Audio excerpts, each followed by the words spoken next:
September 14th, 1944. Remagen, Germany. The morning fog hung thick over the Rhine River, obscuring the Ludendorff Bridge that connected the east and west banks. Staff Sergeant William Skinner of the 27th Armored Infantry Battalion squinted through his binoculars, confident that his small reconnaissance team would find nothing more than another abandoned crossing, already wired for demolition by retreating German forces. He had no idea that in less than 8 hours, he and 6 other American soldiers would make a decision that military historians would later identify as a pivotal moment in the Allied advance into Germany. Before we dive into this story, drop a quick hi in the comments and tell me where you're watching from. It really helps support the channel. This is the untold story of how 7 ordinary American soldiers, through a mixture of desperation, quick thinking, and sheer audacity, would not only save a critical bridge from destruction, but also inadvertently shatter the myth of German tactical superiority that had persisted throughout much of the war. The 27th Armored Infantry Battalion, part of the 9th Armored Division, had been pushing eastward since the breakout from Normandy. By early September 1944, Allied forces were approaching the German border with increasing momentum. Lieutenant Colonel James Thorpe, commanding officer of the 27th, had received intelligence reports suggesting that German forces were preparing a hasty retreat across the Rhine, destroying bridges as they withdrew to establish the river as a natural defensive barrier. "Our job is simple," Thorpe told his officers during the morning briefing on September 13th. "Reconnaissance only. Find intact bridges, report back. Do not engage unless absolutely necessary." The war room buzzed with the rustle of maps and the murmur of officers planning their routes. Captain Richard Watson, commander of B Company, pointed to a small town marked on the map. "Remagen. There's a railway bridge there, the Ludendorff. Built during the First War. Solid construction." Thorpe nodded. "That's your target, Watson. Take a small team, stay mobile. If the bridge is intact, we need to know immediately."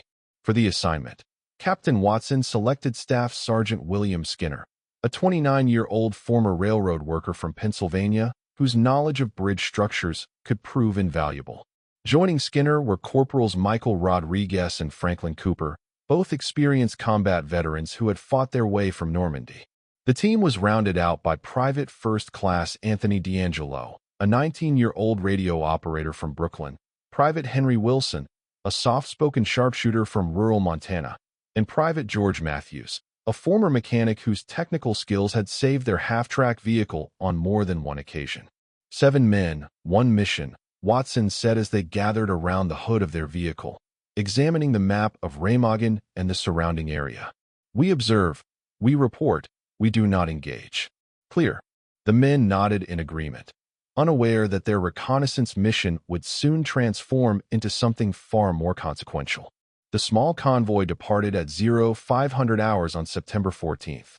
The morning air was crisp with early autumn, and a light drizzle had turned the dirt roads muddy. Their route took them through several small villages that showed the scars of war, bombed-out buildings, abandoned vehicles, and the occasional white sheet hanging from a window, signaling civilian surrender. "Roads are too quiet," Rodriguez commented as they navigated another abandoned village. "No civilian traffic, no German patrols. Something's not right." "They're pulling back fast," Skinner replied, studying a tattered map. "Intel says they've been withdrawing across the Rhine for 3 days now, burning bridges behind them." By 0930 hours, the team had reached the hills overlooking Remagen. Using binoculars, they observed the small town nestled on the western bank of the Rhine. The Ludendorff Bridge dominated the landscape, an imposing steel structure spanning approximately 1,000 feet across the river, its dark silhouette barely visible through the morning mist.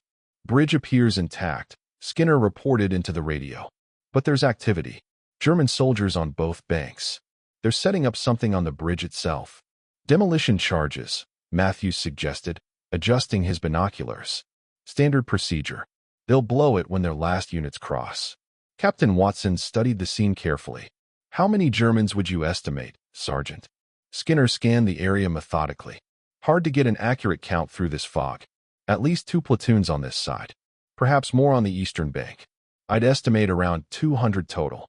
Watson's expression grew serious. 200 against our 7.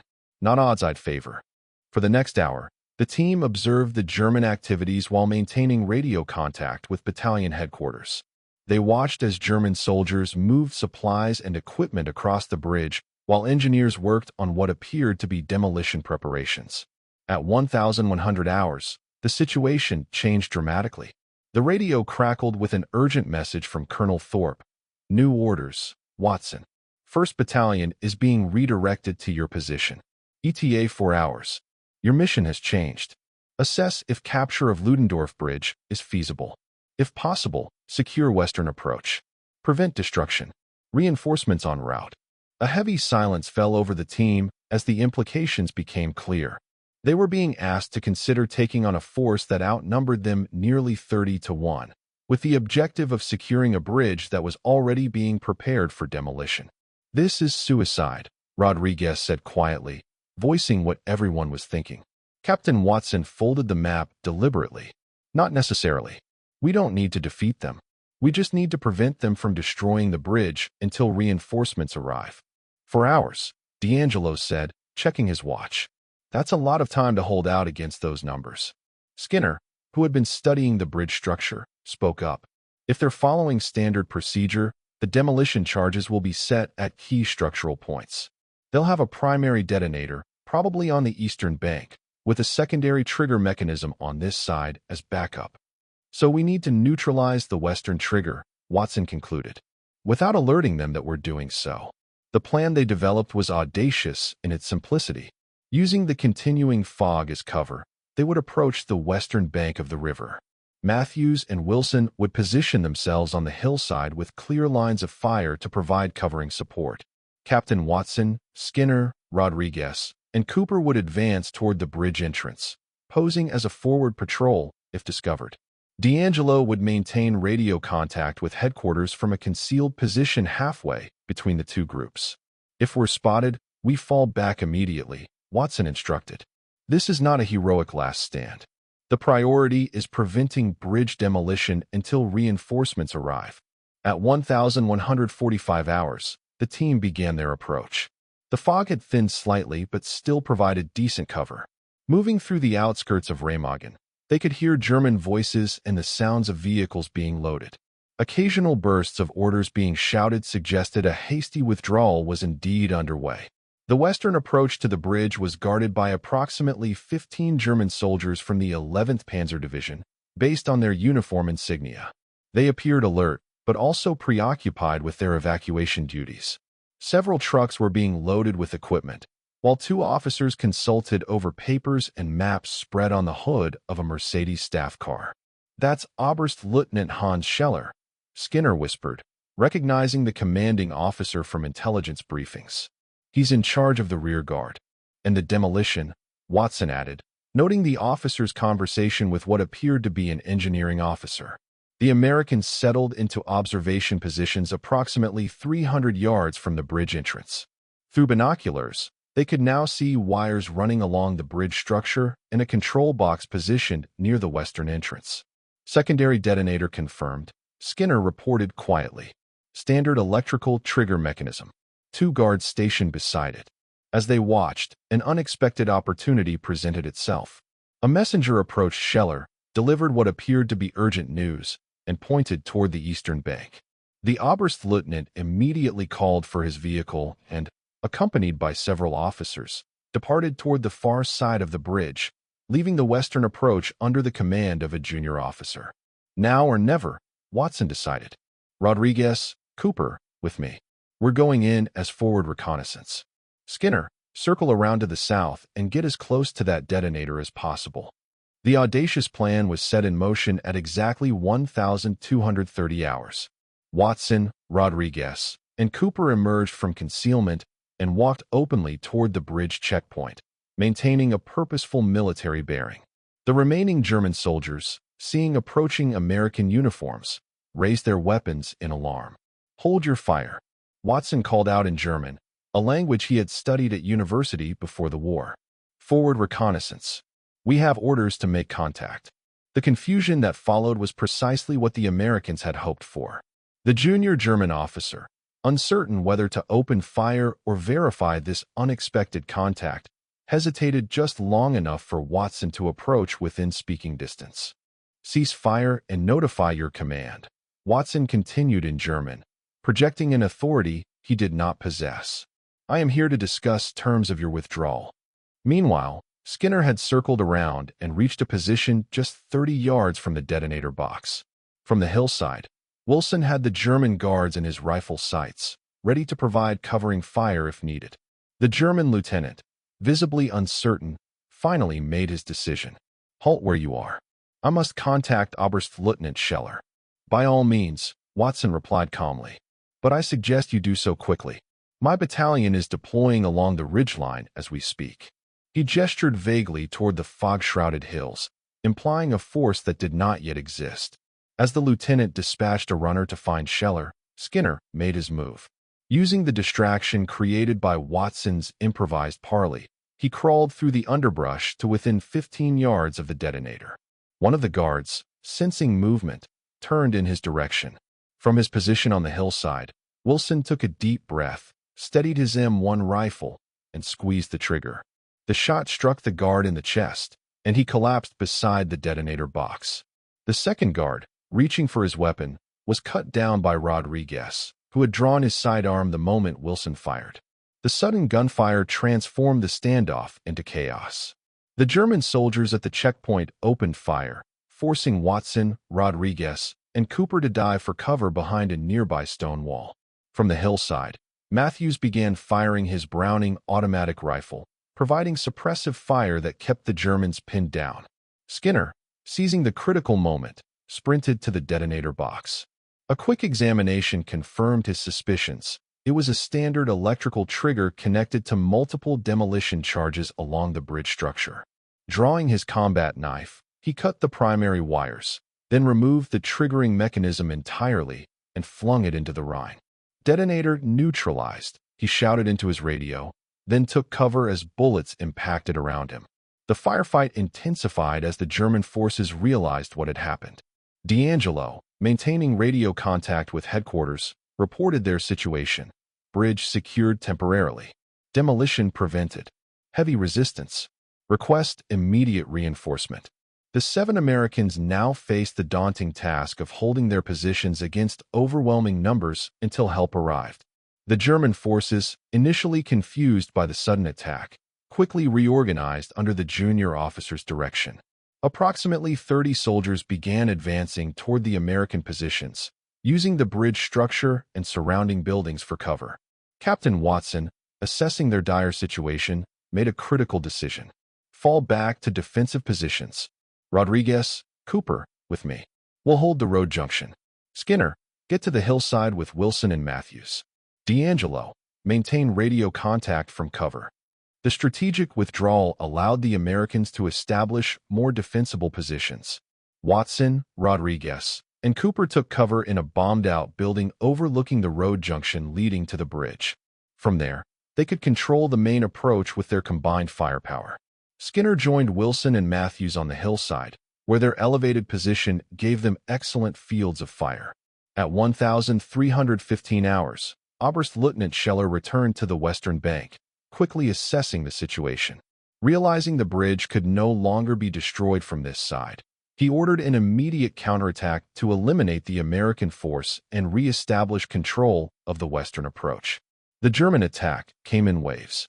The first assault, consisting of approximately 20 soldiers, was repulsed by the combined fire from the American positions. Wilson's precise rifle fire accounted for several German casualties, while Matthews's bar provided devastating suppressive fire that broke the attack's momentum. "They'll try to flank us next," Watson predicted, reloading his Thompson submachine gun. Cooper watched the southern approach. As anticipated, the second German attack attempted to outflank the American position at the road junction. 15 soldiers advanced through the ruins of buildings to the south, trying to encircle Watson's position. Cooper spotted the movement and opened fire with his M1 Garand, slowing their advance. Rodriguez tossed 2 hand grenades into the approaching group, forcing them to scatter and retreat. From the hillside, Skinner observed German forces beginning to withdraw across the bridge to the eastern bank. "They're pulling back," he reported. "They know they've lost the western approach." But the battle was far from over. Scheller, recognizing the strategic importance of the bridge, ordered his remaining forces to establish defensive positions on both banks. A heavy machine gun was set up on the eastern side, its fire sweeping the western approach and pinning down the Americans. "We need to neutralize that machine gun," Watson decided. "Wilson, can you make that shot?" The Montana sharpshooter studied the distance through his scope. "It's at least 600 yards, sir. At that range, with this wind." He paused. "I can try." For the next 15 minutes, Wilson attempted to take out the machine gun crew, but the distance and conditions made it nearly impossible. Meanwhile, German snipers had located the American positions and were delivering increasingly accurate fire. Private Matthews was the first casualty, taking a bullet in the shoulder that knocked him out of the fight. D'Angelo crawled to his position to administer first aid, exposing himself to enemy fire in the process. "How long until reinforcements?" Rodriguez asked, checking his dwindling ammunition supply. Watson glanced at his watch. 2 hours, minimum. Maybe longer. The situation grew increasingly desperate as the afternoon progressed. German forces made repeated attempts to retake the western approach, each one repulsed at growing cost to the American defenders. Cooper sustained a grazing wound to his leg, but remained in position. Ammunition was becoming critically low. At 1,500 hours, Oberstleutnant Scheller organized his largest assault yet. Approximately 50 soldiers advanced across the western section of the bridge, while another group attempted to flank from the north. The coordinated attack threatened to overwhelm the exhausted Americans. "Last magazine," Rodriguez reported grimly as he fired at the approaching Germans. Watson made a difficult decision. "D'Angelo, radio headquarters. Tell them we can't hold much longer. Request immediate air support if available." As the German forces closed in, the distinctive sound of aircraft engines roared overhead. For P-47 Thunderbolts from the 365th Fighter Group, responding to the emergency request, swept down on the German positions. Their strafing runs devastated the exposed German troops on the bridge and forced those on the western bank to seek cover. The air strike bought precious time, allowing the Americans to adjust their positions and conserve their remaining ammunition. When the P-47s departed, having expended their ammunition, the German forces were significantly reduced but not defeated. "They're regrouping for another push," Skinner reported, observing movement on the eastern bank. The final German assault began at 1,545 hours. Under covering fire from the eastern bank, approximately 30 soldiers advanced toward the American positions. With ammunition nearly exhausted, the 7 defenders prepared for what would likely be their last stand. Then, from the western hills, came the unmistakable sound of American armor. The lead elements of the 1st Battalion, 27th Armored Infantry, had arrived. 3 Sherman tanks crashed through the treeline, their 75mm guns firing at the German positions. Behind them came 2 companies of infantry, deploying rapidly to secure the area. Oberstleutnant Scheller, recognizing the futility of continued resistance, ordered his remaining forces to withdraw completely to the eastern bank. As the Germans retreated, several engineers made a final desperate attempt to destroy the bridge by detonating the charges from the eastern side. The explosions that followed damaged portions of the bridge structure, but failed to collapse it. The Ludendorff Bridge, though scarred, remained standing, a steel lifeline spanning the Rhine, now in American hands. By 1700 hours, the battle was over. The 7 Americans who had held the bridge against overwhelming odds were relieved by the arriving forces. Their casualties were remarkably light, Matthews with a shoulder wound and Cooper with a leg injury, both expected to recover fully. Colonel Thorpe personally came forward to assess the captured bridge and debrief the team. "You've done something extraordinary here," he told them, surveying the damaged but intact structure. This bridge was supposed to be the Rhine barrier that would give the Germans months to regroup. You've just opened the door to the German heartland. The strategic significance of the Ludendorff Bridge capture became apparent in the days that followed. While German forces had prepared defensive positions along the Rhine, Assuming the river would halt the Allied advance, American forces were now able to establish a bridgehead on the eastern bank. Within 24 hours, elements of 3 divisions had crossed into Germany proper, bypassing prepared defenses and threatening to encircle significant German forces. For the 7 men who had held the bridge, the broader implications of their actions only became clear over time. Thereafter, action reports were quickly passed up the chain of command, eventually reaching General Eisenhower's headquarters. The capture of an intact bridge over the Rhine represented a strategic windfall that accelerated the Allied timetable by weeks, possibly months. Captain Richard Watson received the Distinguished Service Cross for his leadership during the action. Staff Sergeant William Skinner was awarded the Silver Star for his critical role in neutralizing the demolition charges. The other 5 men each received Bronze Stars for valor. But perhaps more significant than the medals was the impact their action had on German morale. The Ludendorff Bridge had been considered strategically critical by the German High Command. Its capture by just 7 American soldiers, who then held it against a force nearly 30 times their size, became a powerful symbol of the collapsing German resistance. Oberstleutnant Hans Scheller, captured 3 days later during the American advance, explained during interrogation, "We could not believe that such a small force would attempt such an action. By the time we realized their true numbers, it was too late." The psychological effect was devastating. If 7 Americans could accomplish this, what could their entire army do? The story of the Remagen 7, as they came to be known, spread throughout both armies. For American forces, it became a tale of audacity rewarded, of how quick thinking and courage could overcome seemingly impossible odds. For the German military, it became yet another crack in their increasingly fragile belief in ultimate victory. Colonel Thorpe, in his official report to division headquarters, wrote, "The action at Remagen Bridge demonstrates that at this stage of the conflict, the qualitative difference between our forces and the enemy's has become decisive. 7 American soldiers, through initiative and courage, overcame a force that should have been able to repel them easily. This speaks volumes about the current state of German military capabilities and morale." Military historians would later identify the capture of the Ludendorff Bridge as one of several pivotal moments that accelerated the end of the war in Europe. While larger battles and more famous actions would dominate the headlines, the strategic impact of establishing an early bridgehead across the Rhine rippled through all subsequent operations. The Remagen 7 returned to their unit without fanfare, rejoining the general advance into Germany. When asked later about their extraordinary action, Captain Watson typically deflected with the same simple explanation: "We had a job to do, and we did it." For Staff Sergeant William Skinner, the railroad worker who had cut the demolition wires, the experience provided a unique perspective. In a letter to his wife written a week after the action, he reflected, "Everyone talks about German engineering and efficiency. Maybe that was true once. But what I saw at that bridge was confusion and hesitation. They had the numbers, the position, everything in their favor, but they lacked what we had, the ability to adapt, to seize an opportunity when it appeared. I think that's why we're going to win this war." Private Henry Wilson, the sharpshooter from Montana, perhaps summarized it best in his diary entry from September 15th. "Yesterday, 7 of us held a bridge against 200 Germans. Today, 3 divisions crossed that bridge into Germany.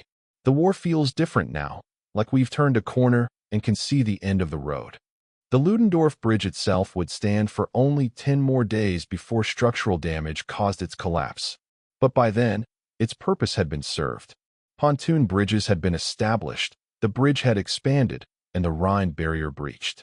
The 7 Americans who had made this possible had already moved on with the advance, most unaware of how their actions had helped reshape the final phase of the European campaign.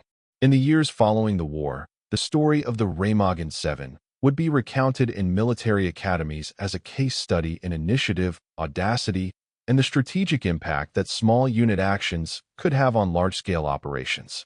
Their capture of the Ludendorff Bridge came to symbolize the qualitative edge that American forces had developed, a combination of individual initiative and teamwork that could overcome seemingly impossible odds.